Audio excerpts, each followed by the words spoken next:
नमस्कार, मैं doctor Amita Bakshi, professor political science, शासकीय दिग्विजय स्वशासी स्नातकोत्तर महाविद्यालय राजनांदगांव। आज एमए फोर्थ सेमेस्टर में शोध प्रविधि का पेपर है जो उसमें अपन पढ़ेंगे प्रतिवेदन report writing. MA fourth semester research methodology में टॉपिक है प्रतिवेदन लेखन या रिपोर्ट राइटिंग। इसके बारे में आज मैं आपको जानकारी दूंगी, अपन चर्चा करेंगे। रिपोर्ट राइटिंग या प्रतिवेदन में अपन देखेंगे प्रतिवेदन लेखन क्या है, प्रतिवेदन लेखन की अंतर्वस्तु या कॉन्सेप्ट, एक अच्छे प्रतिवेदन में कौन कौन से गुण या विशेषताएं होनी चाहिए और एक अच्छे प्रतिवेदन तैयार करने के लिए कौन कौन से आवश्यक सुझाव हो सकते हैं, इन पर अपन चर्चा करेंगे। तो आइए अपन चर्चा करते हैं प्रतिवेदन लेखन की। प्रतिवेदन लेखन है क्या?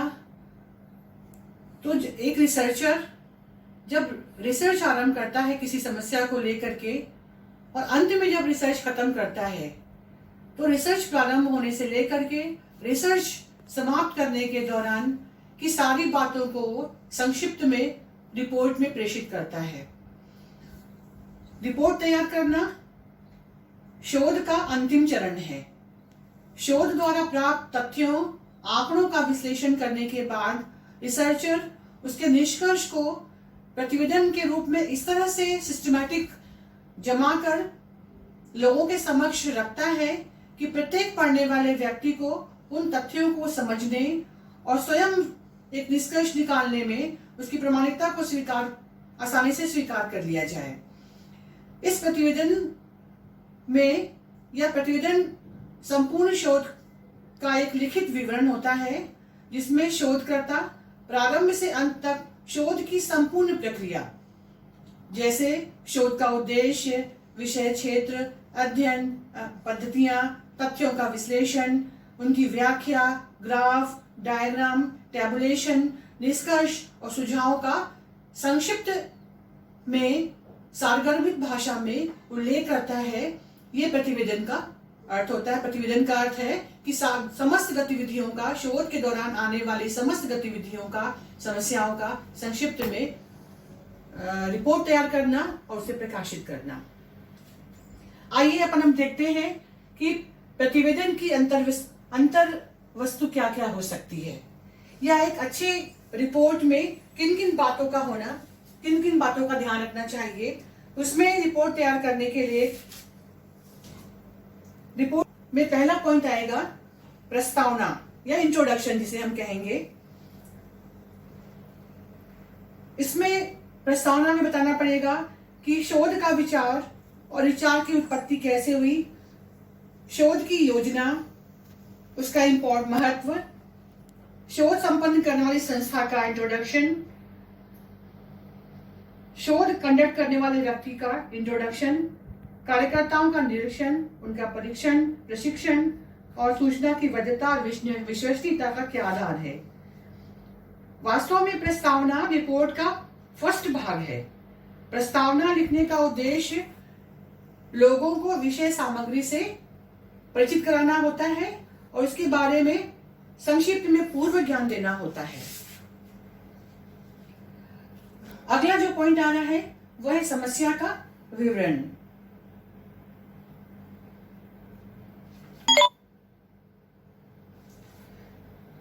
समस्या के विवरण में प्रतिवेदन में शोधकर्ता शोध समस्या के बारे में सामान्य परिचय देता है, जिसमें समस्या के अध्ययन की आवश्यकता क्यों हुई, उसके चुनाव का आधार क्या था, समस्या के अध्ययन के लिए सैद्धांतिक और व्यवहारिक लाभ, उसके संबंध में पूर्व में किए गए जो रिसर्च थे उनके बारे में जानकारी दी जाती है।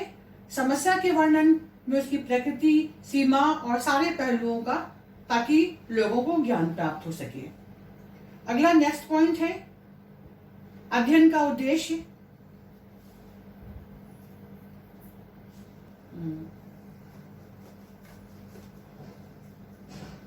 अनुसंधान। नेक्स्ट पॉइंट है अध्ययन का उद्देश्य। हर रिसर्च करने के पीछे रिसर्चर का एक उद्देश्य रहता है। उसको अपने प्रतिवेदन में बताना पड़ता है कि उसने अपना रिसर्च किस उद्देश्य की पूर्ति हेतु संपादित किया है। उद्देश्य व्यवहारिक लाभ, शुद्ध व सिद्धांतिक जानकारी के लिए है, ये स्पष्ट होना चाहिए, या इसके पीछे ख्याति, भौतिक लाभ, नए तथ्यों की खोज, नए ज्ञान की प्राप्ति, किन उद्देश्य के लिए वो रिसर्च कर रहा है, इसकी जानकारी देनी होती है। नेक्स्ट पॉइंट है अध्ययन क्षेत्र। एक रिसर्चर को ये भी अपने प्रतिवेदन में निर्धारण करना पड़ता है कि उसने रिसर्च के लिए किस एरिया का चुनाव किया है, किस भौगोलिक स्थिति का चुनाव किया है, क्षेत्र का निर्धारण करना होता है। फॉर एग्जाम्पल, जैसे अगर हमको बैगा जनजातियों के बारे में अध्ययन करना है, तो रिसर्चर अगर अध्ययन क्षेत्र तय कर ले, कवर्धा जिले में बैगा जनजातियों की समस्याओं का अध्ययन, या राजनांदगांव शहर में महिला स्व सहायता समूह का अध्ययन, इस तरह से अध्ययन क्षेत्र तय कर लिया जाता है और फिर वहां पर उस समस्या के बारे में उस एरिया के समस्त पहलुओं का अध्ययन किया जाता है विषय से संबंधित। नेक्स्ट पॉइंट आ रहा है अध्ययन पद्धतियां। अध्ययन पद्धतियां कई प्रकार की होती हैं। ऐतिहासिक, वर्णनात्मक, दार्शनिक, ये तो ट्रेडिशनल है, पद्धतियां ही हैं। इसके अलावा तथ्यों को संकलन करने की पद्धति होती है। एक होती है प्राइमरी डाटा कलेक्शन और दूसरा होता है सेकेंडरी डाटा कलेक्शन। तथ्यों के प्राथमिक संकलन करने की पद्धति और द्वितीय तथ्य संकलन करने की पद्धति। एक रिसर्चर किन पद्धतियों के माध्यम से आंकड़ों का, जानकारी का, तथ्यों का संकलन कर रहा है, वो अपने अध्ययन पद्धति को उसको स्पष्ट करना होता है। फिर नेक्स्ट आ रहा है निदर्शन चयन, सैंपलिंग। अब ये सैंपलिंग, निदर्शन का चयन करना आवश्यक होता है। निदर्शन का संक्षिप्त में मैं आपको अर्थ बता दूं कि समग्र में से कुछ का चयन किया जाता है। फॉर एग्जाम्पल, निदर्शन जिस एरिया का, अध्ययन क्षेत्र का चयन कर लिया जाता है, उस एरिया में बहुत सारे लोगों के बीच में से कुछ थोड़े से व्यक्तियों को जानकारी देने के लिए, तथ्यों का संकलन करने के लिए चुन लिया जाता है, चयन कर लिया जाता है। ये व्यक्ति जिनका चयन जानकारी देने हेतु चयन किया गया है, सैंपलिंग में आ जाएंगे, निदर्शन बन जाएंगे। निदर्शन का अर्थ होता है, निदर्शन में समग्र का प्रतिनिधित्व का गुण होना आवश्यक होता है। फॉर एग्जाम्पल, हम दैनिक जीवन में अगर अपन निदर्शन का एग्जाम्पल समझें तो हम बाजार जाते हैं, बहुत कॉमन चीज है, अपन बाजार जाते हैं, गेहूं लेना है, अपने को चावल लेना है, तो अपन थोड़ी सी एक मुट्ठी में गेहूं या चावल को उठा करके देखते हैं कैसा है। उसके आधार पर हम सारी चीजों का आकलन कर लेते हैं, सारे बोरी का आकलन कर लेते हैं कि कैसा होगा। रक्त की एक बूंद के परीक्षण से डॉक्टर व्याधियों को ज्ञात करते हैं। हम दैनिक जीवन में खाना पकाते हैं, चावल के एक दाने को हम दबा के देखते हैं कि बाकी चावल पका कि नहीं पका। वैसे ही भौगोलिक क्षेत्र से बहुत सारे जनसंख्या के बीच से, बहुत सारे व्यक्तियों के बीच से कुछ ऐसे व्यक्तियों के पास जिनसे जानकारी मिलने की संभावना होती है, उनका चयन कर लिया जाता है। ये कहलाता है निदर्शन चयन। नेक्स्ट जो नेक्स्ट पॉइंट आता है वो है सर्वेक्षण का। नेक्स्ट पॉइंट, सर्वेक्षण का संगठन। अभी सर्वेक्षण के संगठन में क्या होता है कि इसमें बहुत महत्वपूर्ण बातों का उल्लेख किया जाता है। जैसे यदि स्थल निरीक्षण विधि अपनाई गई है तो स्थल या घटना का चुनाव कैसे किया गया है रिसर्चर द्वारा, कार्यकर्ताओं का चुनाव उसने कैसे किया है, ट्रेनिंग दी है कि नहीं दी है, कार्यक्रम की निगरानी की जा रही है कि नहीं की जा रही है, प्रश्नावली, अनुसूची के माध्यम से तथ्यों का संकलन कैसे किया जा रहा है, वो शुद्ध और वैज्ञानिक है कि नहीं, तथ्यों का संपादन कैसे किया जा रहा है, आंकड़ों को संकलन करने के लिए टेबलेशन का इस्तेमाल किस तरह से किया जा रहा है। ये सारी बातें सर्वेक्षण के संगठन में उल्लेख करनी होती है। नेक्स्ट पॉइंट आ रहा है विश्लेषण एवं निष्कर्ष।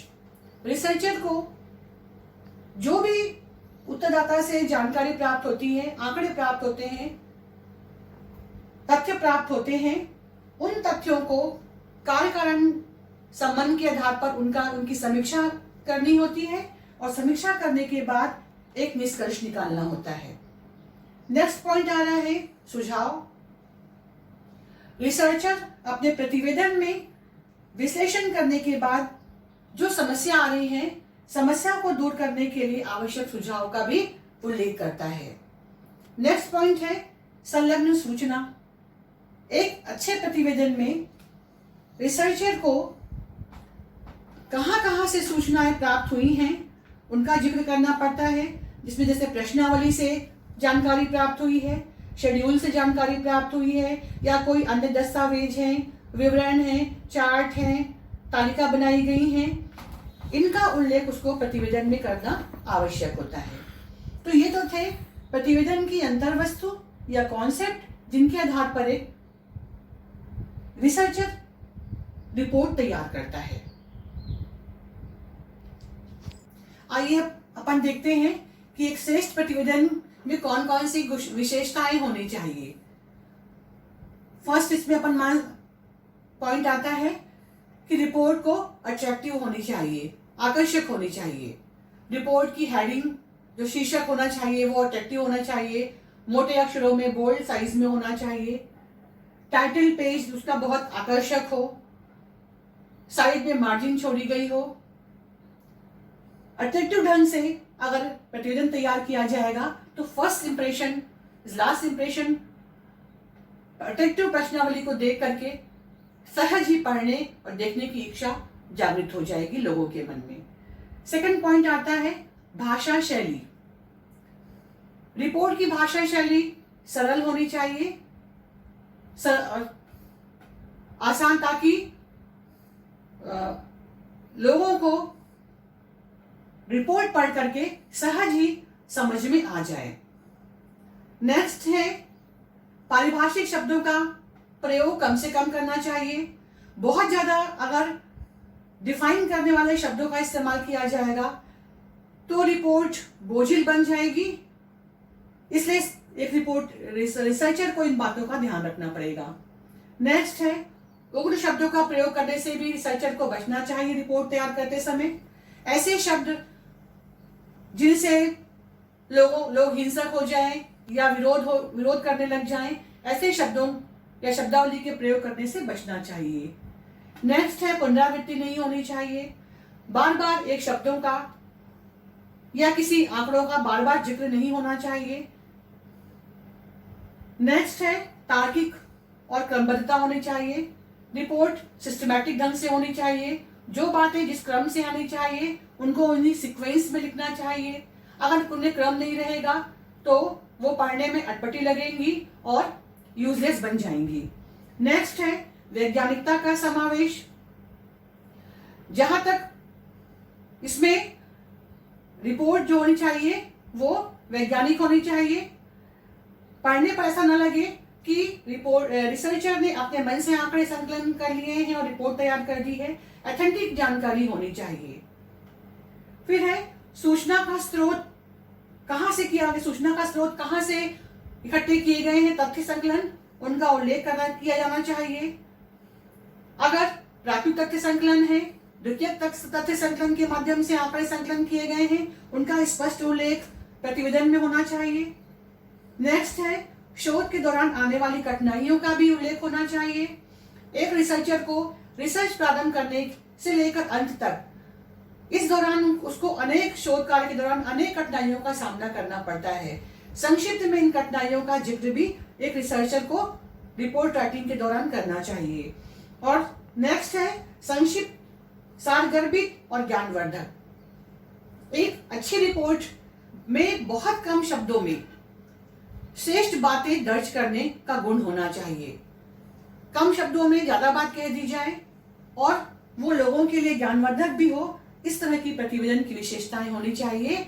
ये गुण अगर होते हैं तो वह प्रतिवेदन एक अच्छा प्रतिवेदन माना जाएगा।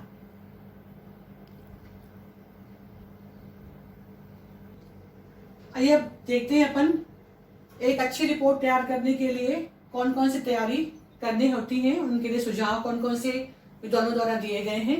उसमें मुख्य है समस्या की प्रकृति। फर्स्ट, समस्या की प्रकृति। रिपोर्ट सफलतापूर्वक लिखने के लिए जरूरी है कि अध्ययन विषय की समस्त समस्या के बारे में रिसर्चर को ज्ञान हो। समस्या की क्या प्रकृति है, किस क्षेत्र में है, किस माध्यम से अध्ययन करके समस्या का निराकरण किया जा सकता है, इनका ज्ञान होना चाहिए। नेक्स्ट है उपलब्ध साहित्य का अध्ययन। समस्या के समाधान हेतु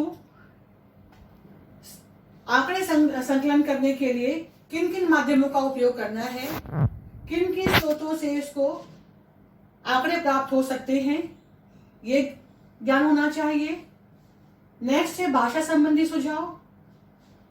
एक अच्छे रिपोर्टर को रिपोर्ट तैयार करने के समय बहुत क्लिष्ट, कठिन, पारिभाषिक शब्दावली का प्रयोग करने से बचना चाहिए।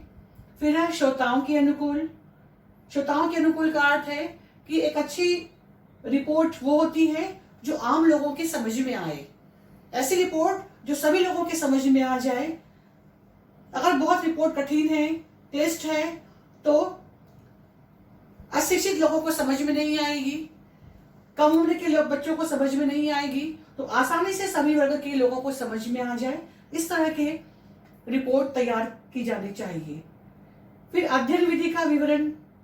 रिसर्चर ने अपने अध्ययन के दौरान किस अध्ययन पद्धति का प्रयोग करके सूचनाओं का संकलन किया है, प्रश्नावली, अनुसूची, इंटरव्यू, इन विधि का जिक्र करना होता है। फिर है सांख्यिकी का प्रयोग। जो आंकड़े प्राप्त होते हैं उन आंकड़ों का विश्लेषण करने के लिए आवश्यकता के हिसाब से स्टैटिस्टिक्स का प्रयोग करके निष्कर्ष निकाला जाए तो वो निष्कर्ष ज्यादा ऑथेंटिक माना जाएगा। ये हो गए अच्छी रिपोर्ट तैयार करने के लिए सुझाव। अब देखते हैं प्रतिवेदन के उद्देश्य क्या हैं। ज्ञान वृद्धि के लिए कई बार रिपोर्ट तैयार की जाती है, पब्लिश करा दी जाती है, आम जनता पढ़ती है और उनके उसको नॉलेज होता है, तो आम लोगों के ज्ञान में वृद्धि करने के लिए रिपोर्ट को पब्लिश कराया जाता है। फिर रिसर्च का रिजल्ट क्या आया है, उस रिजल्ट से लोगों को परिचित कराने के लिए प्रतिवेदन तैयार किया जाता है। निष्कर्षों के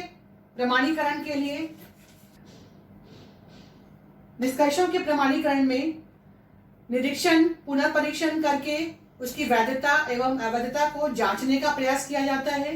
प्रतिवेदन के माध्यम से दूसरों के निष्कर्षों की सत्यता को भी टेस्ट कर सकते हैं और इस उद्देश्य की पूर्ति के लिए प्रतिवेदन तैयार करना जरूरी हो जाता है कि प्रतिवेदन प्रामाणिक है या नहीं है, वैज्ञानिक है या नहीं है, ये लोगों को आसानी से सब पढ़ के समझ में आ जाए।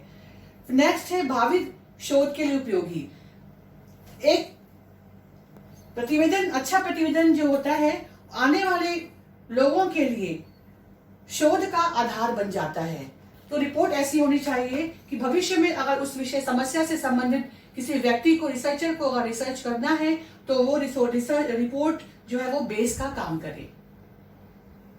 ये तो हो गई रिपोर्ट तैयार करने के लिए सुझाव और प्रतिवेदन का उद्देश्य।